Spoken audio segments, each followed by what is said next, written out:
Amel, buka pintunya. Suara ketukan di daun pintu semakin kencang terdengar. Susah payah Amel berdiri sambil memegangi perut besarnya. Amel tahu betul siapakah pemilik suara itu. Dia adalah Bu Widya, ibu mertuanya. Tak ingin ibu mertuanya lama menunggu, Amel melangkah tergesa menuju pintu dengan kaki yang membengkak. Pasalnya, wanita berusia setengah abad yang masih gemar bersolek itu memiliki sumbu pendek yang siap meledak kapan dan di mana saja. Kata Bu Widya, ngapain aja kamu di dalam sana, lama bener buka pintu aja.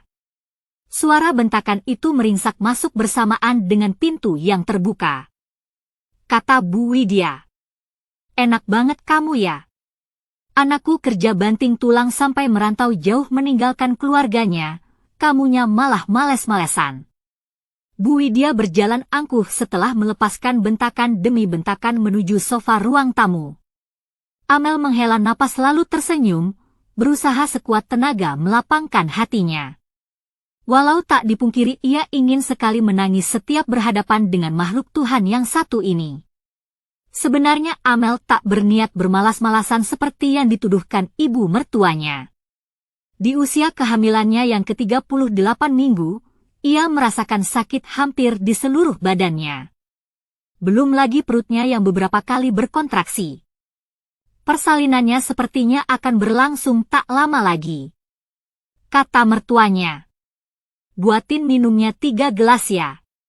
Ibu dateng sama Nadia juga soalnya. Bikinnya sirup coko padan, jangan teh manis mulu, bosen. Kasih es batu biar seger. Jangan lupa cemilannya. Namun, Amel justru mematung, urung memasuki dapur, kata Amel. Maaf Bu, Amel nggak punya sirup coko pandan. Adanya cuma teh. Amel, tak tahu harus bagaimana lagi. Titah Bu Widya adalah sesuatu yang tak boleh dibantah anak-anak dan para menantunya alias wajib dilakukan. Jika sampai ada yang membantah, maka siap-siap saja mendapat omelan pedas. Kata Bu Widya. Amel, kalau mertua dateng itu disambut dengan baik, kasih suguhan yang pantas, kayak pas ibu dateng ke rumahnya Safira atau Nadia. Mereka antusias banget nyambut ibu.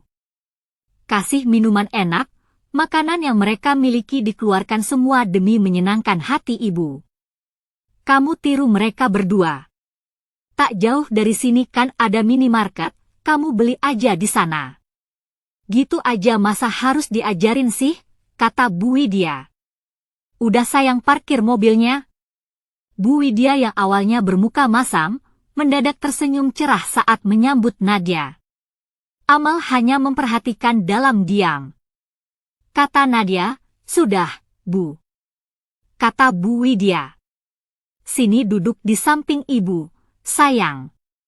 Bu Widya menepuk sofa di sebelahnya yang tak terisi. Nadia menurut dengan senang hati. Kata Bu Widya. Tunggu apa lagi kamu, Mel? Sana cepat ke dapur. Amel berjalan pelan sambil mengusap perutnya. Suara nyaring Bu Widya sempat membuat calon anaknya menendang keras. Kata Amel, nggak apa-apa, Nak. Itu tadi nenek. Nenek memang begitu orangnya. Amel lupa-lupa ingat masih memiliki stok sirup atau tidak. Lalu tangannya sigap membuka lemari penyimpanan.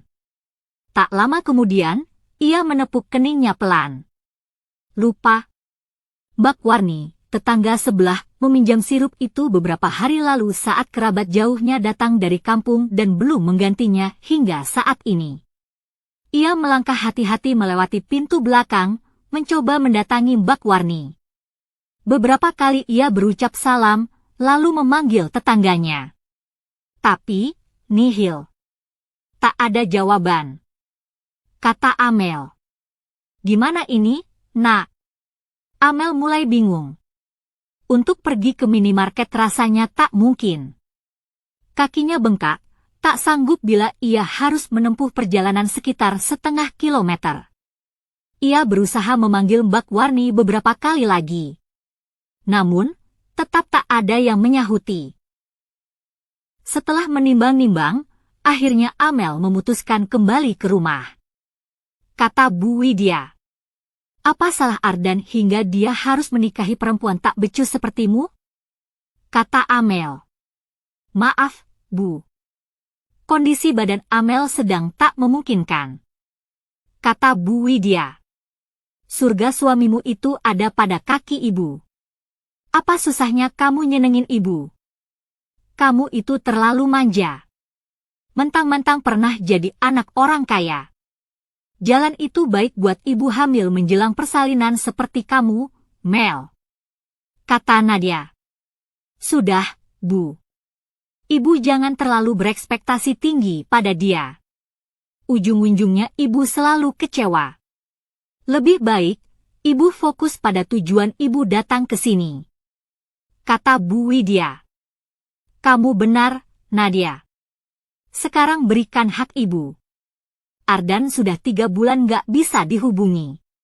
Selama itu juga dia gak ngirimin ibu jatah bulanan. Hati Amel mencelus. Ia kira suaminya tak mengabarinya selama itu 3 bulan karena sibuk. Ia maklum. Tapi, sebelum-sebelumnya suaminya itu belum pernah telat memberikan jatah bulanan pada sang ibu seperti yang telah disepakati Ardan dan kedua saudaranya. Ada apa dengan suaminya?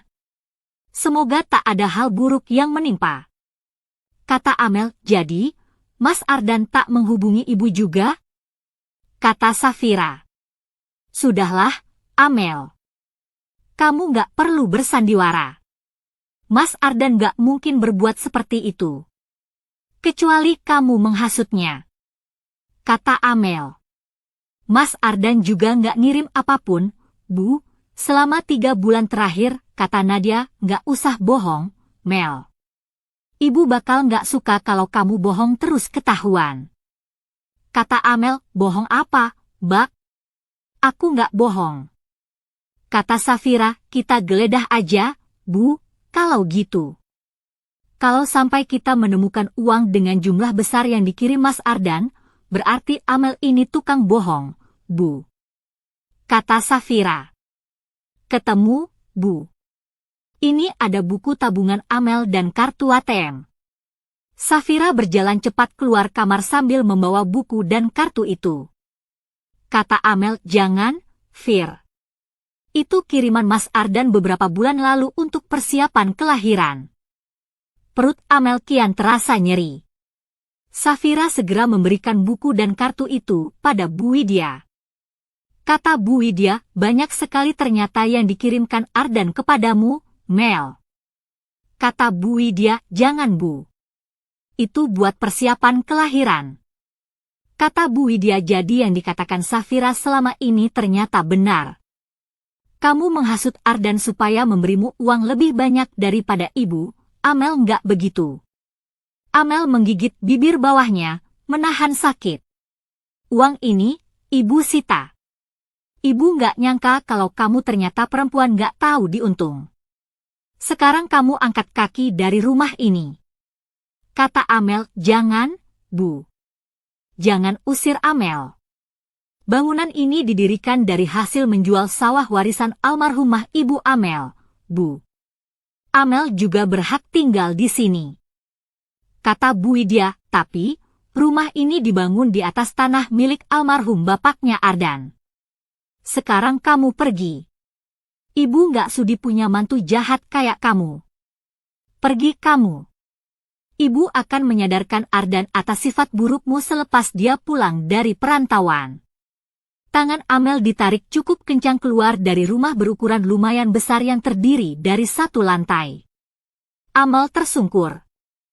Kakinya tiba-tiba terasa hangat dialiri air. Perut Amel berkontraksi dengan jeda yang semakin berdekatan. Bu Widya mengunci pintu rumah itu dari luar. Ia bersama kedua menantunya bersiap meninggalkan rumah. Amel merintih. Tolong Amel. Amel sepertinya mau melahirkan. Terbatas suara itu terdengar. Perutnya semakin terasa kencang. Kini ia sedang mendekap perutnya sambil terbaring di halaman berumput, merasakan sakit yang luar biasa.